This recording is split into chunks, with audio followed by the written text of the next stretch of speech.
Hey friends, thank you for tuning in to the Occlusal Table where we bridge dentistry with business, culture, and current events. I'm your host, Taylor Jackson, and for today, we're continuing our Match Day series where we are going to see how to match into your top program for periodontics. Let's get started.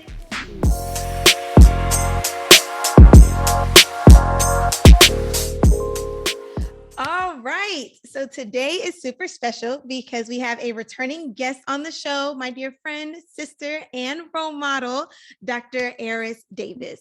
So if you can please introduce yourself and let our audience know who you are. Sure. Hi. Thank you so much for having me. I love you so much, Taylor. You're so sweet. But my name is Dr. Aierress Davis now. It was Hannah the last time I was here. I am a wife, mom. I'm a current general dentist in South Carolina. And I am starting residency in July at the Dental College of Georgia for periodontics. So I'm super excited to be here. And thank y'all for having me back. Woohoo! Congratulations. So, if you can, please share your dental journey with our audience here and just tell them the different steps that you took in order to get to where you are now. Absolutely. So I graduated from the University of Central Florida in Orlando, Florida. I'm originally from Jacksonville, Florida. After that, I got my master's in health science at Meharry, and I immediately matriculated into the class of 2021 dental class. So I just graduated in May of last year. While I was a senior in dental school, I applied to residency. I kept pretty good in school. I didn't really know starting off what I wanted to specialize in, but I had an inkling that I ultimately would want to. So I knew I had to keep my grades up. I had to stay involved. I had to have a resume so if that day did come, I would be competitive. And I feel like I was fairly competitive. And I applied and then I did not match. So I went through this whole mental series of events where I kind of had to really just realize what was important to me. Did I want to specialize now that I didn't match? Does not matching mean it's not for me? A lot of different things went through my mind and my journey. And I realized that it was for me, that, the algorithm didn't define me. That moment didn't define the type of student that I had been in dental school. And prior to that, and I reapplied last year while I was working and pregnant, then had a baby, all that stuff. And then I matched in November of this past year to a program that I think is just more fitting to me, a program that I wouldn't have pursued had I not gone through that journey of not matching, and a program that I think will be very beneficial to what I want to do with periodontics and dentistry in the future. So I'm excited about it. Amen. Detour, but and delayed, but not denied. Okay, there we Absolutely. go. Absolutely. All right. So then what was it like working in public health dentistry during that year in between graduating from dental school and where you are now, about to enter Right. into residency? So, as most people know, when you go to dental school, you don't have to go to a residency. You can come out and you can work. And a lot of people traditionally do that when they're like a legacy. They can go back to work for their parent, stuff like that. But for me, I know the beginning of my senior year, I'm like, I just want to go straight to residency. I don't want to work. But then when that changed and I didn't match, I'm like, okay, well, what do I want to do? And I could have gone and done a GPR or AGD. But for the position that I was in my life, I was soon to be married and I was expecting it in different things. It was just better for me to work. And my husband got a job position in a certain area. So I knew I wasn't going to go do a GPR across the country and be a single mom over here. Like, it just didn't add up for my life.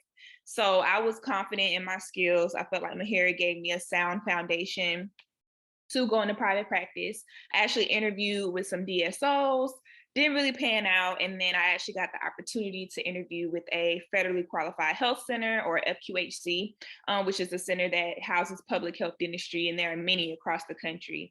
And that was the perfect start for me. I was super nervous. I mean, obviously I got my license and passed my board, so I wasn't gonna kill nobody, but I was just like, I'm going from seeing 2 patients a day and 4-hour intervals to seeing 15 to 25 patients a day, and being responsible over a hygienist, which we don't have that experience at Meharry. We're the hygienist assistant, front desk, we're all of that. So it was an adjustment, but I would say that I just went in confident. I went in trusting that Meharry gave me a sound foundation, and my confidence grew very quickly. In my current practice, we really only do a lot of restorative and extractions. So we see people with very low oral health education, which is the opportunity for me to educate people. A lot of people that I see, their first dental experience.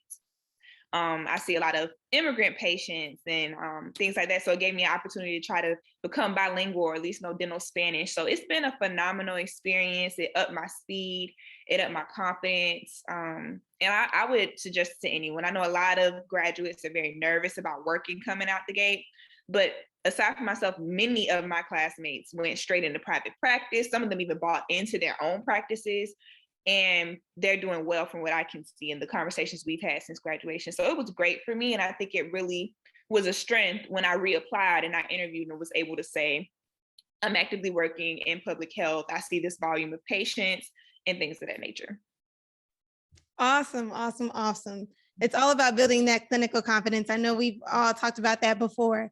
Yeah. But then even with being a new mom, a new wife, moving to a new area, like how did you find the time to balance all of that and prepare for your application to reapply into the periodontics residency? Like what were you looking for in a residency? I know, I guess location is a big deal, but what other things played a factor for you? So preparation, honestly, 95% of the work took my mind. It took me mentally being like, okay, I still have PTSD from not matching, and now the cycle has reopened. And I know that you have to submit certain documents, and I can't just throw the same old application out there. Things have changed. And literally I was on my honeymoon talking to my husband, and I'm just like, do you think I should do it? Like, what if I don't match again? What if? And like, thank God for him, but he just taught me through it, like, Aierress, like, it's gonna be fine. It's gonna work out. You want to be a periodontist. You don't want to work in general dentistry for the rest of your life. That's just not what you want. And he was absolutely right about that. So once I got over the mental break of that and realized if I don't match again or again or again, I'm a dentist. I have a job now. I have a license. That'll be fine, And if the route isn't periodontist, then okay. But if I do match, then that just opens up the door to the things that I truly desire to do in a lifestyle and a type of clinical practice I desire to do every day.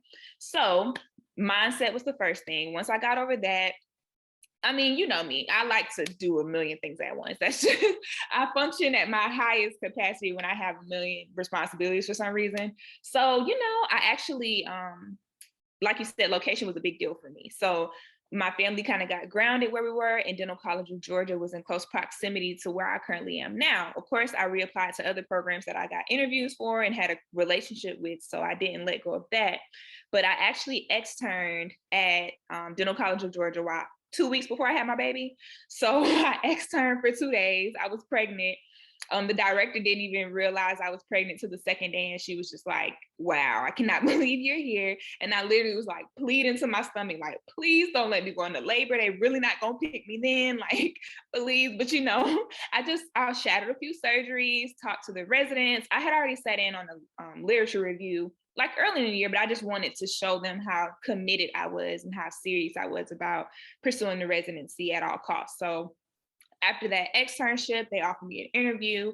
And then I had my interview about my son, maybe it was like 3 weeks old.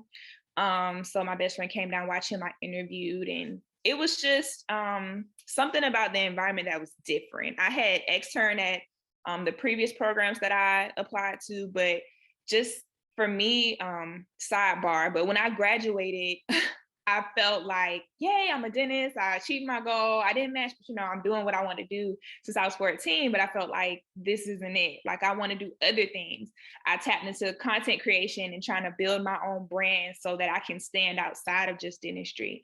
So I felt like this specific residency would give me the ability to do that, to not only be a resident, but still have a life outside of what I'm committed to the next 3 years. And I would not have known that had I not given the institution the opportunity because of where I was in life. So say all that to say, I just had to get over my mind, and then everything kind of flowed after that. And once I had my mind fixed, like I'm going to match here and I'll do whatever it takes to do it, then it all just came together by the grace of God. Amen. Look at that. Awesome. So then what about like tips for your CV? The things that you were involved in dental school, and like I know I followed in some of your footsteps for sure. So the things that you're involved in dental school, and even the things that you're involved in now as a general dentist, can you speak on some of those things that you had on your CV? Absolutely. So I had to knock some of the cobwebs off my CV. Me being on the e-board and my master's program didn't matter because that happened so many years ago. And I wanted my CV to be specific and show that I can excel in a perio residency. Of course, in my interview, they mentioned a lot about my leadership. So I was like super duper involved in dental school, and they liked that. That wasn't something that they saw in a lot of their applicants, and that was something that they want their residents to be a part of. Taylor and I know the memory that is Oral Health Day. So Oh we yeah. talked about that a lot, and they were saying, they would love something similar to that to happen in their residency. And they asked me about how did I go about planning that and stuff like that. So definitely made it more polished. I actually sat in on a ASDA CV webinar, I think like my D3 summer, with Alex Howell. She used to be the vice president, and she just kind of spoke on how she formulated her CV, and she used Canva, which I love Canva. It makes me feel like a little graphic designer. So I went on there, cleaned it up, made it very short, sweet, and to the point, and just tried to emphasize qualities that I thought would, be reflective of a perio resident. And I actually, my senior year, got the opportunity to author some articles about perio and different publications and stuff. So I made sure to put that on there and that I knew about it. I didn't make up anything or talk about a section I didn't write or contribute to, and just stuff like that. So it wasn't bad. During my interview, they absolutely asked me questions about things on there. But I was well versed in what I had, curated my CV to be. So. And then what about your personal statement? So then did you use something similar to the one like from when you first applied, or did you do like go in a whole different direction from the second time that you applied? What changes did you make, or what tips do you have for those writing their personal statement for perio? So my first CV, okay, my first personal statement, I just felt like I didn't have that triggering story. I feel like a lot of my colleagues in my dental class had some like really momentous journeys that, and I mean, of course, everyone's journey is their own. So I went through some challenges and struggles, but I didn't really know how to articulate that. So I kind of talk more about me being a first generation everything and just my kind of struggle with that, to get in certain spaces.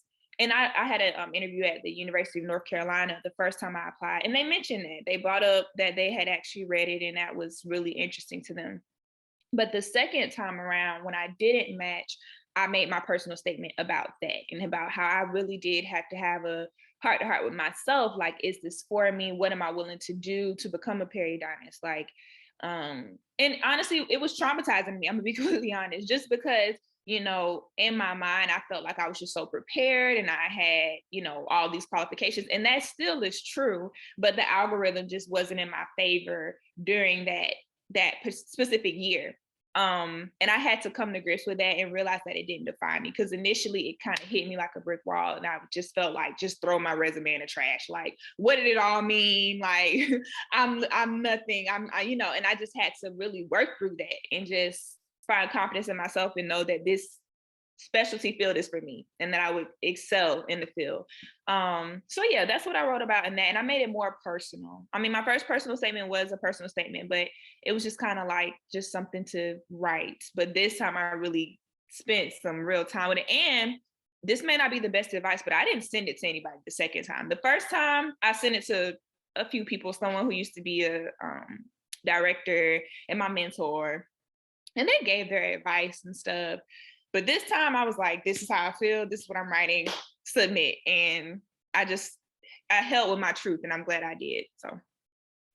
Showed your resilience and everything. I'm sure that, with your personal statement, and you're a great, writer and everything, because you have a blog and all of that, but we'll get into that another time Yeah. later on. But you're an excellent writer. So I'm sure it can show like your resilience and how much you really have passion for the specialty in your personal statement, I'm sure. So then what about for letters of recommendation? So given that you are out of school now, like how was it when getting those letters of recommendations for the last cycle?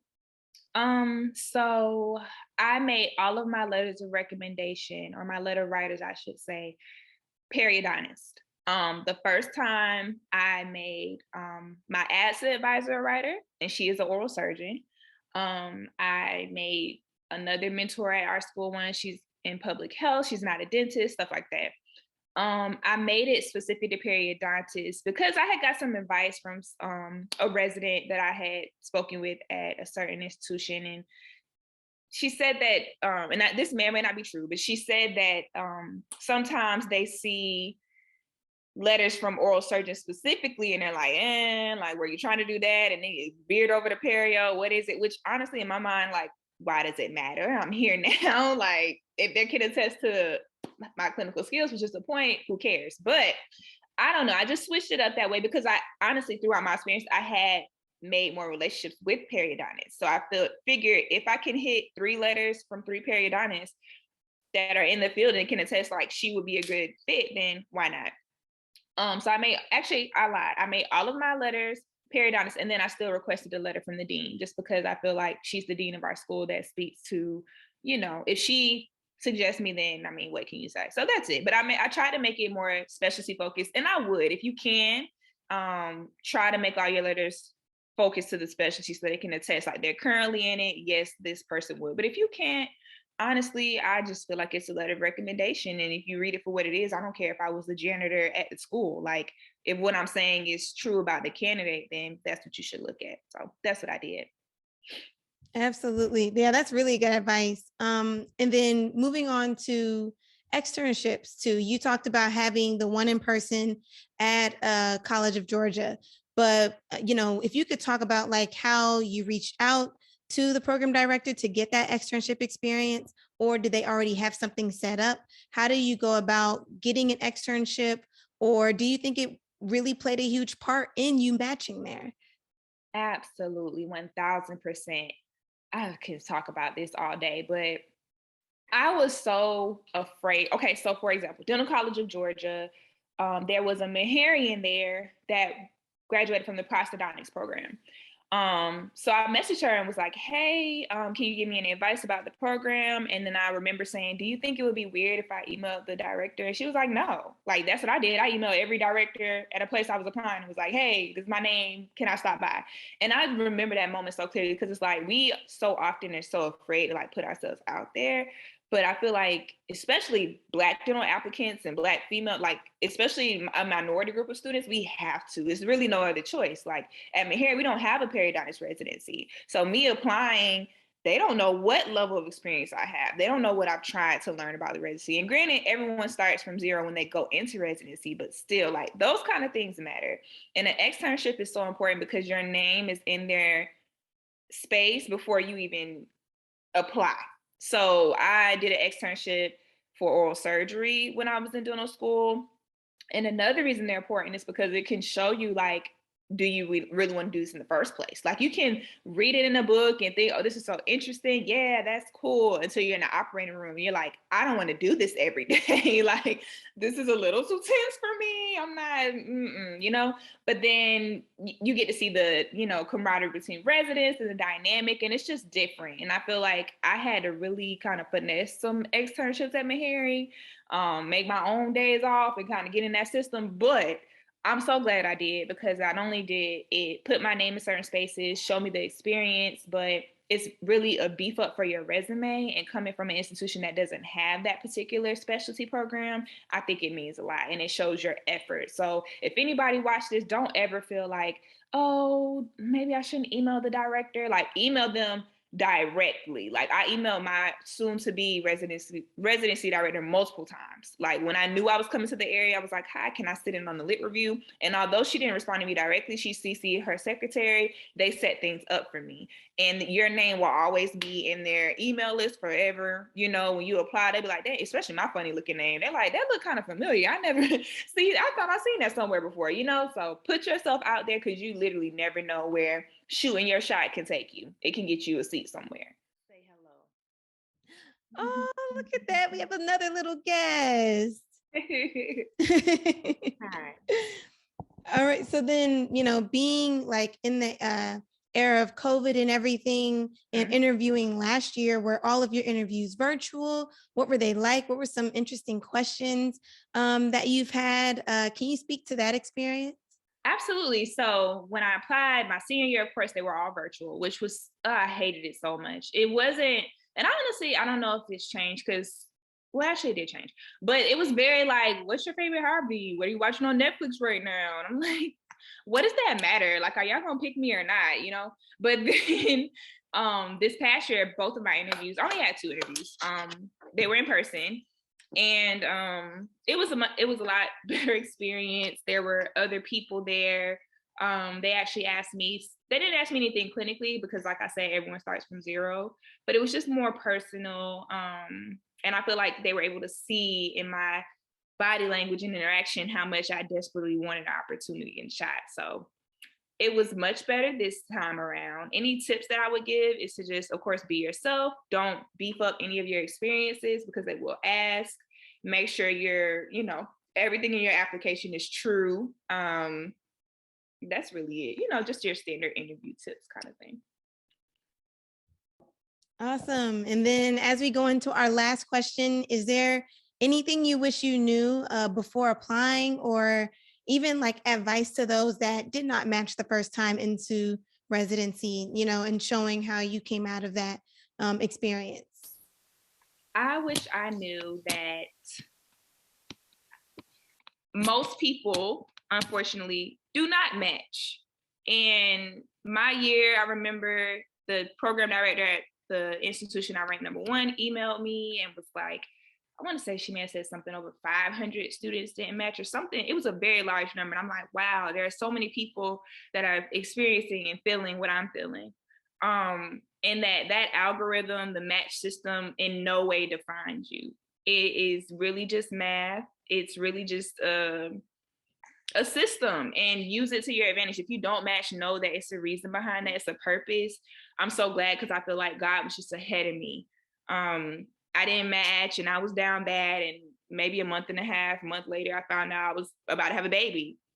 And then I realized, wow, I'm kind of glad I'm not in residency right now. I would just be starting, and I had a colleague who actually, was pregnant at the same time, but she started residency and she only got like 2 weeks maternity leave. And it was just a situation that wouldn't have worked for my family had I been going into residency at a certain location. So I just feel like just trust that your journey is your journey. Don't compare it to anyone else's, whether that be your classmate, your best friend, whomever. Just walk on your journey and trust that God is going to place you exactly where you're meant to be, and it'll be for your benefit every single time. So if I could say that honestly, and that's my message moving forward, like I want people to know, apply anyway. Like you don't always, I know it feels like everyone has a straight and narrow path, but they don't. And just let your journey be just what it is, yours. So what I wish I knew before is that it will all work out, even when it feels like it's not going to work out. It'll be better than you even thought it could be. Excellent, excellent, excellent advice. All right. So before we close out, if this episode has helped you in any way, please give us a thumbs up and hit the subscribe button so that we can reach other viewers like you. All right. So Dr. Davis, are there any other closing remarks that you have for our guests, and where people can reach you, or any platforms that you have or emails that you want to share? Of course. So you guys can follow me at Dr. Aierress Davis, Aierress Davis, on Instagram, TikTok, but just don't judge me if you follow me there. And you can subscribe to my YouTube channel. I'm definitely about to post a lot more videos about my journey with perio and stuff like that. And on my website, www.draierressdavis, my full name, is where I have blog posts. I'm about to start a mentorship program there soon and try to get some resources out, because I am really dedicated to not only increasing diversity in dentistry, but specifically Black people, and more specifically Black women, because I just know the challenges that it took for me to get where I am.